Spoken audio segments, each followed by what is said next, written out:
Olá, eu sou Eduardo Meireles e este é o primeiro programa da Fórum de uma série de entrevistas que faremos com personalidades políticas. A minha convidada de hoje é Sônia Boni Guajajara. Olá, Sônia, tudo bem? Olá, Duda, tudo bem? Seja Obrigada aqui pelo convite. Seja muito bem-vinda aqui ao nosso programa da Fórum. Sônia Boni de Souza Silva Santos, nascida no Maranhão, na terra indígena de Araribóia, no povo Guajajara. Daí a origem do nome Sônia Guajajara. Além de ser essa gigante liderança política, Sônia também é coordenadora nacional da APIB, a Articulação dos Povos Indígenas do Brasil. Ela também é mãe de 3 filhos, Luiz Macai, Iaponã e Iuara. Filiado ao Partido Socialismo e Liberdade, PSOL, foi candidata a vice-presidente do Brasil na chapa com Guilherme Boulos em 2018, é formada em Letras e Enfermagem, especialista em Educação pela Universidade Estadual do Maranhão. Em 2015 recebeu a Ordem do Mérito Cultural e já neste ano foi considerada uma das 100 pessoas mais influentes do mundo pela revista Time. Além disso, foi eleita deputada federal por São Paulo e é uma das principais vozes dos povos originários no Brasil. Mas Sônia tem um perfil, um currículo enorme. E eu vou deixar que ela mesma fale, ela mesma se apresente. Sônia, como que foi sua infância? Eu vi que a senhora é do Maranhão. Conta um pouco pra gente sobre sua trajetória. Obrigada, Eduardo, né? Muita honra para mim estar aqui estreando o programa, né? Sempre acompanhei bem, né, os conteúdos da revista Fórum, então é um momento, assim, muito oportuno que a gente está, inclusive de fortalecer essas mídias que são dadas como alternativa, mas que para nós são as oficiais, né? Bom, eu venho do Maranhão, do território indígena Araribóia, né, onde eu vivi por toda a minha infância. Tive que sair muito cedo de casa, né, para poder estudar, porque no nosso território e ali aos arredores, né, nos povoados vizinhos, a gente só tinha as 4 primeiras séries. Então eu fiz até a 4ª série ali, junto com minha mãe, com meu pai, minhas irmãs, né? E durante esse período que eu estava ali, trabalhei na roça com meus pais, plantando, colhendo, e era assim um período que a gente comia o que plantava, né? Então, o que hoje está na moda, que todo mundo chama de orgânico, né? Era o nosso alimento do dia a dia ali, que a gente plantava, né? Frutas, né? Legumes, e, enfim, tudo ali a gente produzia, farinha, tapioca. E eu sei fazer tudo isso, né? Porque foi assim que eu fui criada. Então, eu tive que sair muito cedo para continuar estudando. Eu sempre tive muita vontade de estudar, de me formar. Eu via as meninas ali casando muito cedo, porque faz parte da cultura do nosso povo, né? As meninas casam muito jovem. E eu olhava ali as meninas casando, tendo filhos, e eu nunca quis aquilo para mim, assim, né? Eu sempre tinha essa vontade de conhecer o mundo, de viajar, de me formar e de voltar para ajudar meu povo. Isso, desde criança, eu já carregava comigo. Meus pais, né, nunca conseguiram estudar, são analfabetos até hoje, né, de leitura, porque ignorantes nunca foram, né? Não tem a leitura, por não distinguir entre uma letra e outra, mas sempre souberam que a educação transforma o mundo e na nossa casa nunca faltou o afeto, o amor, né, e essa orientação pela ética, pela solidariedade, né? E assim eu fui criada nesse ambiente. Sou a segunda de 8 irmãos, né? 5 mulheres e 3 homens, e todos nós estudamos, né? Então, aos 11 anos, eu já não estava mais com a minha mãe. Eu saí para estudar na cidade vizinha, né? Fui para Grajaú, depois Amarante, que é meu município, uma cidade pequena até hoje. E ali eu pude estudar o ginásio, né? Que é assim que era chamado, o ensino fundamental menor. E aos 15 anos eu fui para Minas Gerais, a convite da FUNAI, onde eu pude estudar o ensino médio. Fiz magistério e fiquei 3 anos no colégio interno, né, um colégio agrícola. E mesmo ali, né, com saudade de casa, com vontade de voltar, eu sempre dizia, eu não vou desistir, eu vou estudar, eu vou me formar e volto para ajudar meu povo. E assim eu fiz, né, voltei, fui trabalhar nas aldeias E logo, um pouco tempo que eu estava ali, tive essa vontade de sair de novo para estudar. Foi quando eu fiz o curso de técnica de enfermagem, né? Voltei de novo para trabalhar na aldeia. Eu fiz medicina alternativa, né? Um curso por um curto período. E sempre pensando muito de como que eu poderia ajudar melhor. E mesmo assim, já trabalhando, né? Trabalhei como professora pela prefeitura municipal, trabalhei como contrato de projetos, mas eu sempre sentia que estava incompleto. Eu queria mais, eu queria poder discutir de forma mais ampla, eu queria pensar como melhorar a condição de vida, como, né, sei lá, mudar aquela realidade ali, que já tinha muita exploração de madeira, destruição do nosso território, né? Então eu sempre era uma coisa que me incomodava. E assim eu fui, né? E depois estudei, fiz letras na Universidade Estadual do Maranhão. E assim comecei aí também adentrando no movimento, né? No movimento indígena. Que depois de algum tempo, eu concursada na saúde e na educação em Imperatriz, eu abri mão de 2 concursos públicos para seguir, né, na coordenação do movimento indígena. E quando que foi que a senhora teve esse insight de entrar para militância indígena e deixar de lado essa carreira na saúde, na educação? O que foi? Que teve algum fator específico que te motivou a entrar na luta política, na luta indígena? Eu acho que eu sempre fui uma militante, uma liderança natural, né? Mas um momento que me marcou muito, que eu entendo que foi a partir dali que eu senti essa necessidade, né, de estar mais próxima do movimento, foi em 2001, quando eu participei da primeira Conferência Nacional dos Povos Indígenas, que foi um momento pós-Marcha dos 500 anos. Né? Em 2000 teve a Marcha dos 500 anos, que aconteceu em Porto Seguro, e reuniu indígenas do Brasil inteiro. E ali teve, né, assim, um momento muito difícil. O presidente era Fernando Henrique Cardoso e teve ali um ataque da polícia contra os povos indígenas, contra os movimentos sociais que ali estavam. O que não é muito diferente, né, ainda nesses últimos, né, nesses tempos que a gente está vivendo. E aí no ano seguinte teve essa conferência nacional que avaliou esse momento da Marcha dos 500 anos. E eu pude participar a primeira vez, né, de um evento nacional.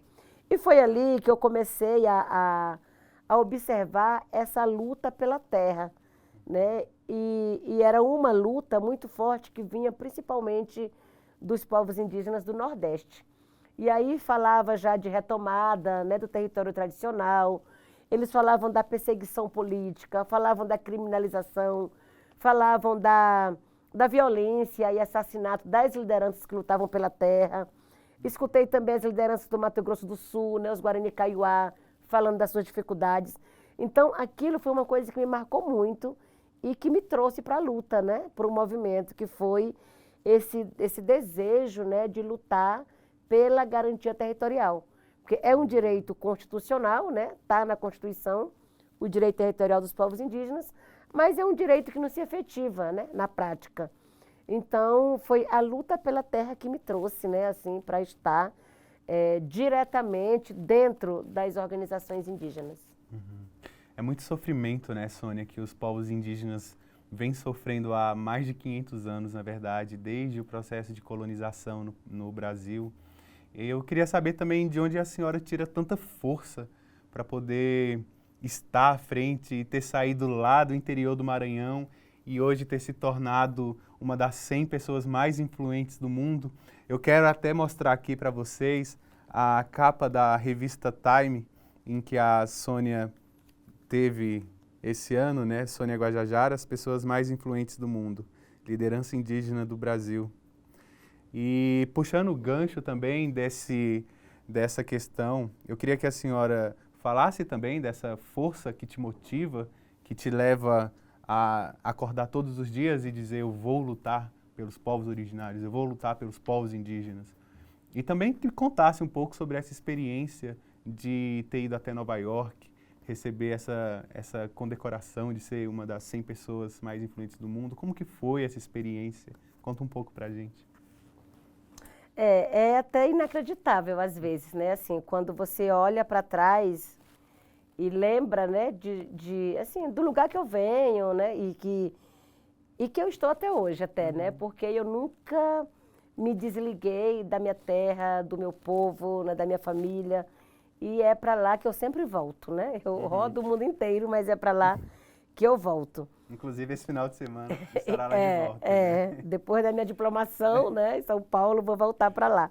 É. Então, é muito bom, assim, você ir, né, mas é muito melhor você ter para onde voltar. Então, acho que essa luta minha, assim, pela terra, pelo território, é muito motivada, né, assim, por essa necessidade que a gente tem de ter para onde voltar, né? E toda vez que eu vou nas aldeias, seja na minha terra, seja em outras terras, né, assim, né, de outros povos, eu vejo muito as mulheres ali, né? As mulheres trabalhando, as mulheres cuidando dos filhos, as mulheres ali preocupadas com o alimento da família, né? Eu sempre olho muito assim essa presença, esse comportamento das mulheres. E sempre eu fico pensando assim, nossa, se tirar essa terra delas, né, para onde que elas vão? Como é que elas vão viver? Como é que elas vão estar num outro ambiente que não é o seu, né? Então, eu penso muito isso, sabe? Eu me coloco no lugar e vejo essa importância de ter esse território, né? Porque do território ali tira o alimento, né? Tira essa liberdade, né? De andar no território, até de coletar alimento, de plantar, de entrar no riacho, né? No rio, no igarapé e produzir seu próprio alimento. E se você perde isso, você perde a sua identidade, né? Perde a sua força, perde a sua, né? A sua originalidade mesmo, né? Então eu fico sempre pensando muito isso e aí eu vejo, né? Essa exploração desenfreada de madeira, né? Que destrói os territórios. Eu vejo o garimpo ilegal hoje tomando de conta de muitos territórios, como acontece no Yanomami, como acontece no Munduruku. Então, é exatamente isso, sabe, que me faz levantar todo dia e pensar que eu preciso lutar por aqueles que estão lá, né, dependendo de uma voz, assim, que fale também por eles, né? E aí, claro, junto a mim se somam tantas outras vozes no Brasil inteiro, que formam o movimento indígena, né, que faz essa luta todo dia, que organiza mobilizações em Brasília, né, já há anos, para lutar por esse direito territorial, né? Esse respeito aos modos de vida, esse respeito às culturas, né? Essa diversidade de culturas que tem no Brasil. Então, assim, quando eu fui reconhecida como uma das 100 personalidades do mundo, eu confesso que eu só disse, ah, meu Deus, é mais um prêmio, né? E eu acho que a gente não precisa só de títulos. A gente precisa que esse reconhecimento se reverta, né, nesse respeito aos direitos, né, nessa garantia da terra, e se reverta nessa retirada também desses invasores que estão, né, dentro dos territórios indígenas. Então, é importante, porque é uma forma também da gente visibilizar toda a nossa história, toda a nossa luta, né? E aí sempre eu atribuo também esse reconhecimento como resultado dessa luta coletiva que a gente faz ao longo de tantos anos, né? Então, agora um reconhecimento para mim, mas o mérito é de muita gente, né? É de muitas pessoas que já começaram também antes de mim, né? E agora a gente consegue trazer a pauta indígena, né? Consegue trazer a pauta ambiental também para junto, né? Para que as pessoas entendam que não tem como você defender o meio ambiente separado da defesa também da questão indígena. Não dá, porque nós, povos indígenas, o meio ambiente, nós somos um só, né? Então, essa luta ela tem que ser junta, ela tem que ser a mesma, e quem defende o meio ambiente tem que ter essa consciência também que, para garantir essa proteção ambiental, é preciso garantir os direitos dos povos indígenas. E para quem não sabe, gente, a Sônia ela foi candidata pela primeira vez em 2018, quando saiu candidata, né, a vice-presidente na chapa com Guilherme Boulos. e depois ela foi candidata novamente agora a deputada federal e foi eleita. E junto com Célia Chacriabá, outras lideranças indígenas que também foram eleitas, elas vão aldear, né, como diz a própria Sônia, aldear o Congresso Nacional. Sônia, eu queria que você falasse um pouco também sobre como foi esse processo desses últimos 4 anos sob a gestão do governo de Jair Bolsonaro para os povos indígenas e quais os desafios vocês terão aí pela frente com essa bancada do COCAR na Câmara dos Deputados, no Senado, enfim. E, ao mesmo tempo, também, eu queria que a senhora comentasse sobre a decisão do presidente Lula de criar o Ministério dos Povos Originários. Como que pode ser feito esse trabalho em conjunto? Como que pode restabelecer a normalidade para os povos originários, se é que algum dia houve essa normalidade? A informação de que existem 35 mil garimpeiros em terras indígenas. Como que vocês pretendem lidar com esses invasores que estão nos seus territórios? Vocês esperam avanços significativos? Vocês esperam que o Lula vá dar essa independência também para que os povos tenham a sua voz, para que possam agir e, enfim, combater tudo que foi desmontado durante o governo de Jair Bolsonaro? Não vai ser fácil, né? Não vai ser fácil, porque nós tivemos aí 4 anos que foram 40, né? De desmonte da política indigenista, desmonte da política ambiental, desmonte da política de direitos humanos, a negação da participação popular e controle social, né? Para a elaboração de políticas. Então, assim, foi um desmonte total, né, de tudo que a gente levou anos para construir. Então, o governo Bolsonaro representou, assim, uma verdadeira tragédia para os povos indígenas.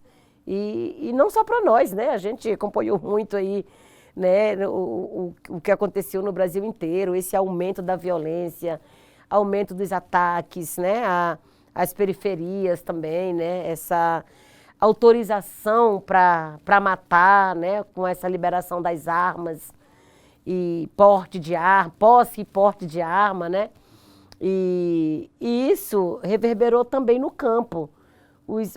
A violência nos territórios indígenas aumentou drasticamente, né, e houve até uma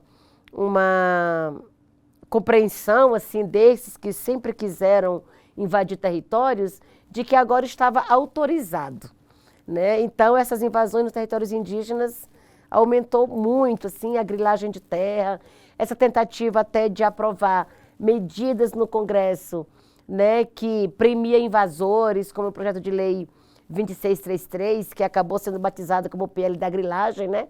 É uma medida que acabou incentivando muito a entrada de grileiros nos territórios, né? Não só nos territórios indígenas, mas em todas as terras públicas. Na Amazônia só na Amazônia são, assim, mais ou menos 70 milhões de hectares de terras públicas que eles falam que são terras não destinadas. E não são destinadas porque a União não assume o seu dever, né, de regularizar esses territórios. E agora, né, eles estavam tentando aí aprovar no Congresso uma medida que legaliza, né, quem ocupou as terras. Eles falam quem ocupou, né? Na verdade, quem invadiu, dando título de posse como prêmio para eles. Então, por que não demarcou territórios indígenas? Por que não regularizou territórios quilombolas, né? Então, tem uma promessa dele, né? Disse que não demarcaria 1 centímetro de terra indígena durante a campanha. Exatamente. Então, Bolsonaro sai desses 4 anos como o único presidente na história que não demarcou nenhuma terra indígena. Então, essa foi uma promessa de campanha que ele cumpriu literalmente, né? E ele transformou essa decisão numa política pública, não demarcar territórios indígenas. Foi uma promessa de campanha e logo que ele assumiu, quando ele foi perguntado, ele disse, desculpa, eu errei, é nem 1 milímetro, né? Todo mundo lembra disso quando ele né, afirmou. Então, de fato, ele não demarcou terra indígena e ainda trabalhou, né, com uma base aliada no Congresso para aprovar medidas para rever territórios já demarcados. Então, ele trabalhou duramente para negar esse direito e incentivar arrendamento de terras, incentivar o agronegócio dentro dos territórios indígenas. Hoje fomos surpreendidos até por uma instrução normativa da FUNAI, Instrução Normativa 0012, acho que vai marcar bem a saída, né, 12, que libera os territórios indígenas, né, numa parceria.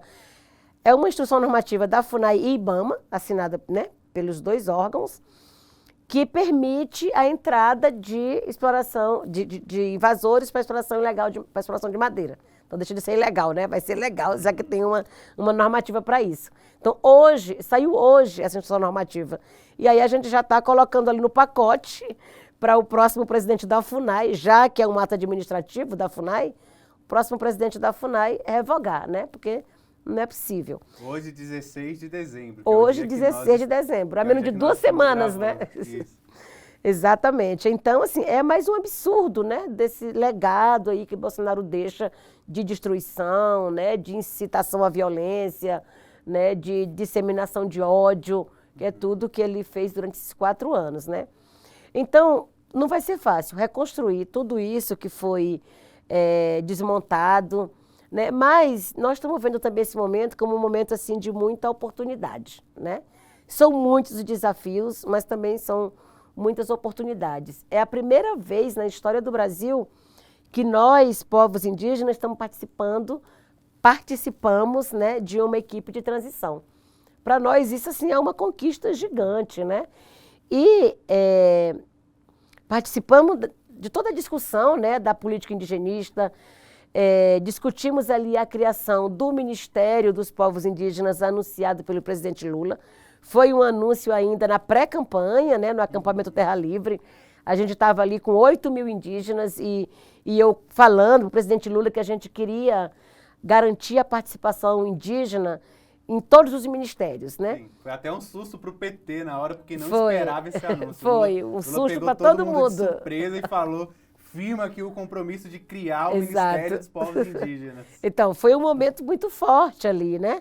Eu estava falando que era preciso ter a participação indígena no Ministério da Cultura, da Justiça, da Educação, da Saúde, do Meio Ambiente, né?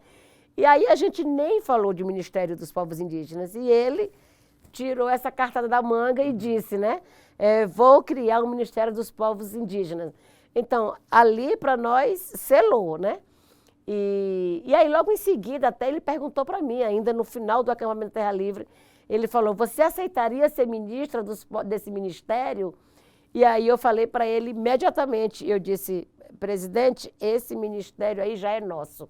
Então, qualquer um indígena preparado assume. Eu quero mesmo o Ministério do Meio Ambiente. Você dá para nós? Na hora eu falei assim, né? Ele sorriu assim, claro que, né? Ele pensou, meu Deus, que essa é muito ousada, né? Mas, enfim, hoje está aí, né? Essa afirmação dele de que o Ministério vai ser criado.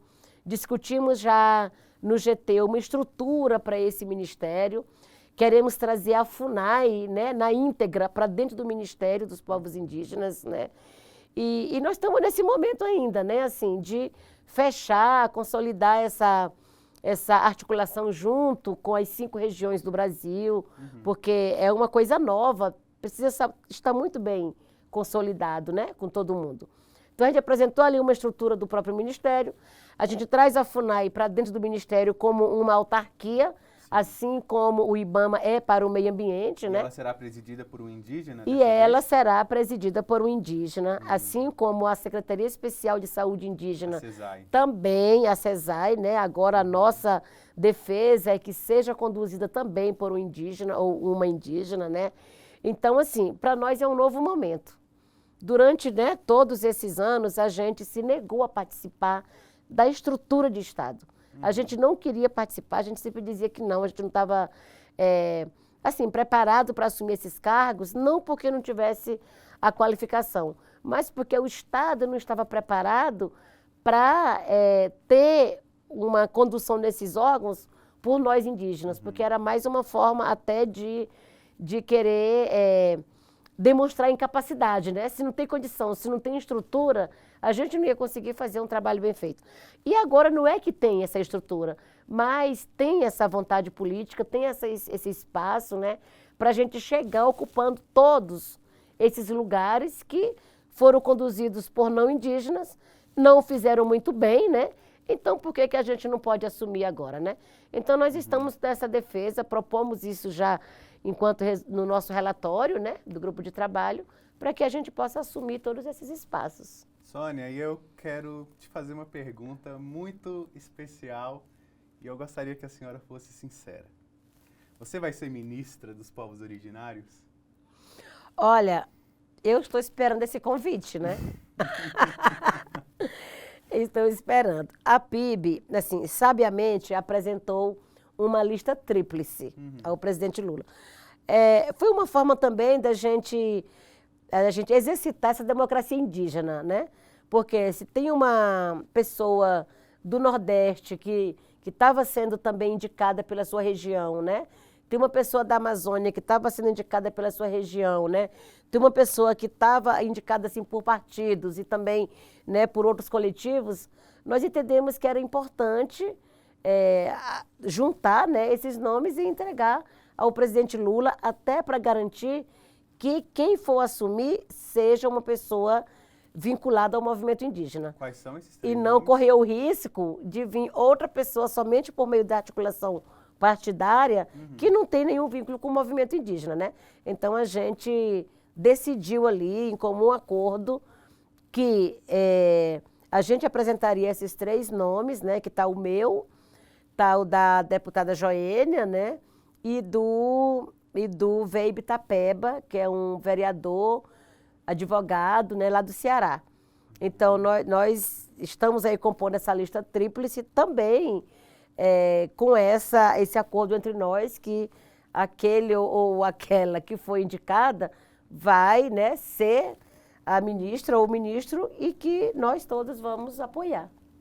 Eu apoio Sônia Guajajara, ministra. Pois é, né? Bora ver se esse convite chega. Sônia, a gente já está quase chegando ao final, mas eu não posso deixar de perguntar sobre a articulação internacional também, como a Marina Silva, no dia da coletiva do GT de Meio Ambiente, ela disse que pretende estabelecer um pool de entidades filantrópicas para poder receber doações internacionais diretamente nessas autarquias, tanto ligadas ao meio ambiente, como ao ministério, à estrutura ministerial que está sendo criada dos povos originários, que seriam financiamentos que viriam por países europeus, como a Alemanha, enfim, que já declarou interesse em investir na preservação do meio ambiente, não só da floresta, mas também dos povos originários, China, Estados Unidos. Como se dá essa articulação e o que a senhora espera desses organismos, desses países internacionais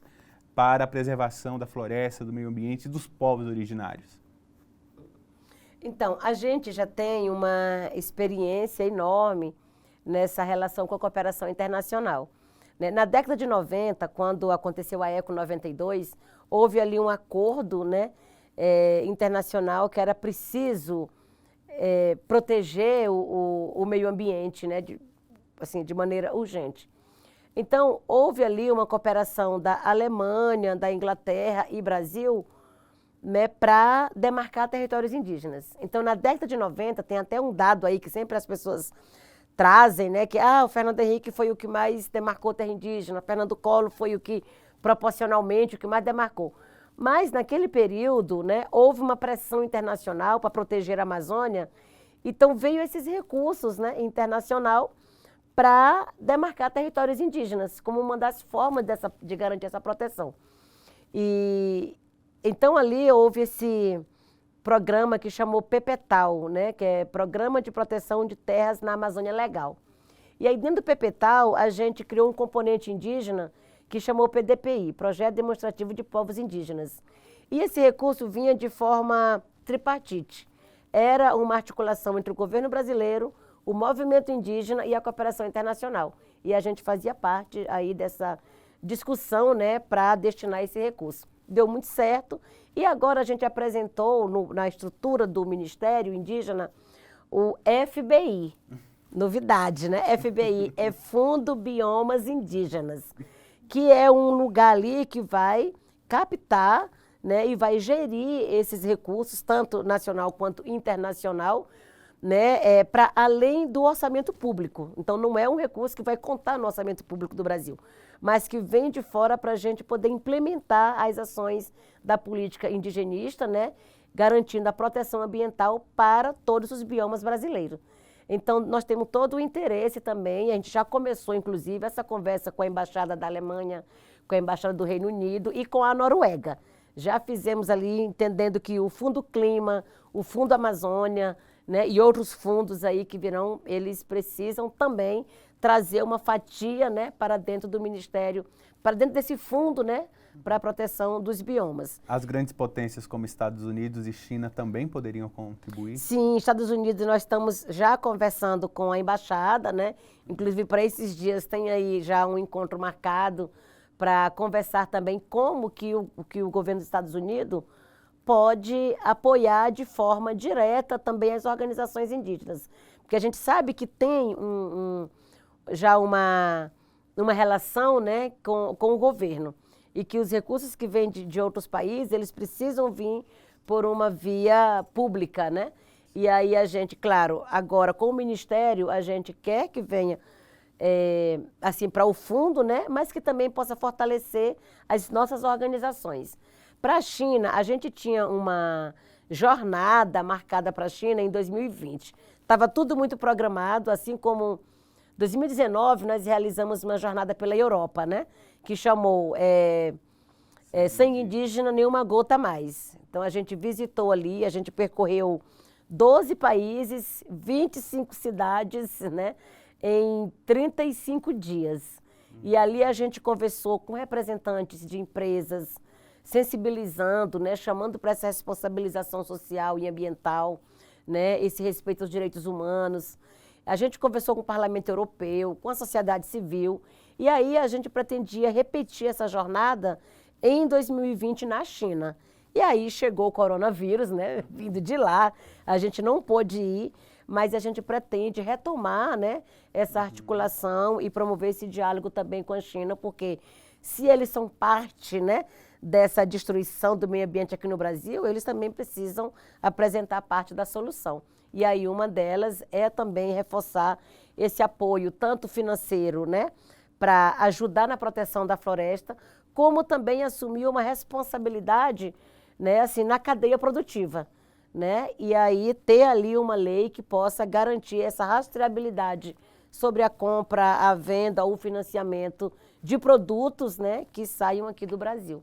Inclusive, gente, essa campanha Sangue Indígena, Nenhuma Gota Mais, ela consta aqui no livro que é de minha autoria, que eu escrevi contando a biografia política de Lucélia Santos, e gentilmente a Sônia concedeu um depoimento e a gente conta um pouco dessa história, que foi uma trajetória muito extensa que a deputada fez na Europa, percorrendo vários países também e promovendo uma campanha de boicote aos produtos que vinham com essa marca da devastação da floresta amazônica, que vinham com essa marca do sangue indígena. A senhora poderia contar um pouco mais sobre essa história que a gente também conta rapidamente aqui no livro Lucélia Santos, Coragem para Lutar? Enfim, sobre esse encontro que vocês tiveram também em Portugal e tudo mais. Nossa, foi um encontro, assim, fantástico, né? Porque eu já acompanho a Lucélia desde que eu era criança, né? Já via, né, ela aí na televisão, depois sabia que ela sempre foi uma ativista, né? Então, a gente se encontrar em Portugal, nesse período da campanha Sangue Indígena, Uma Gota Mais, foi muito, né? Foi muito forte. Naquele momento, a gente estava fazendo uma luta também contra a Vila Galé, né, que é um setor aí imobiliário, que estavam querendo construir um resort na Bahia sobre o território indígena Tupinambá. E aí nós levamos uma denúncia que a gente tinha apresentado aqui no Ministério Público Federal, levei, né, para Portugal e ali a Lucélia me ajudou a organizar, a mobilizar atos, né, a fazer coletiva de imprensa para a gente denunciar essa obra, né? E aí, logo em seguida, quando acabou a jornada e a gente voltou, fomos surpreendidos até com o cancelamento da obra, porque a Vila Galé desistiu dessa construção, né? Então, assim, foi uma vitória, né, muito grande como resultado da nossa jornada e também do nosso encontro, né? Do meu encontro com a Lucélia lá em Portugal. Sônia, e para encerrar, eu gostaria que a senhora deixasse o seu recado para os nossos assinantes aqui, para os nossos telespectadores da Fórum, o Rovai, a Adri também. Eu queria que a senhora deixasse um recado de esperança também, de fé e de luta para os próximos anos. E antes disso, eu também gostaria de agradecer a trupe do filme que está produzindo esse nosso programa. Muito obrigado, trupe do filme também, sempre por estar apoiando causas progressistas.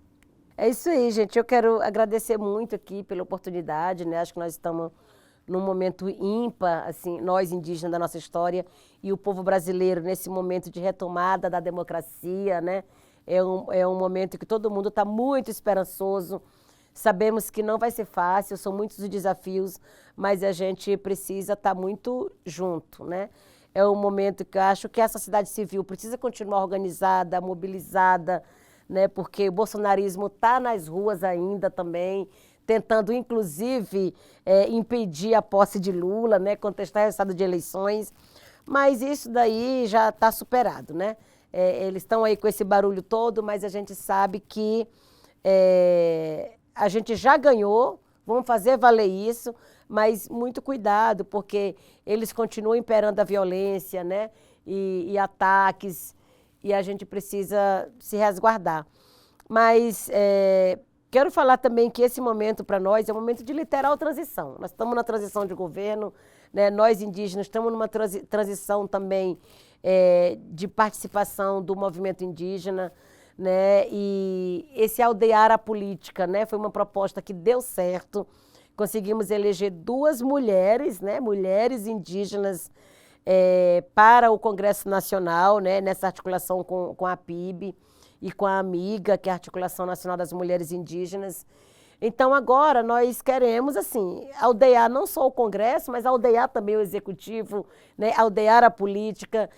E o nosso tema do acampamento foi retomando o Brasil, demarcar territórios e aldear a política. Então, agora é só esperando que Lula demarque, né, os territórios para a gente, né, contemplar na íntegra o nosso tema. E aí, gente, né, o recado que eu deixo é esse chamado que a gente tem feito durante toda essa nossa campanha para aldear a política, que é essa urgência da luta, né, em defesa da terra, né, da mãe terra. E para isso, né, a convocatória para o Reflorestar Mentes, né, esse reflorestar do pensamento, o reflorestar, né, das ideias, dos projetos, dos corações. Se você refloresta seus corações, né, agora, a gente refloresta territórios no mundo inteiro. E o chamado é esse, né, para essa nova consciência política, ecológica, né, e global que o mundo precisa para a gente garantir a continuidade da vida no planeta. Né? Oh, Sônia, muitíssimo obrigado. Foi um prazer recebê-la aqui no nosso estúdio. Eu espero que a senhora possa voltar aqui novamente para conversar com a gente e trazer resultados positivos que tivemos já na nova gestão do governo Lula. Seja sempre bem-vindo. E obrigado a todos e todas que ficaram até o final aqui conosco. Um abraço. Um abraço.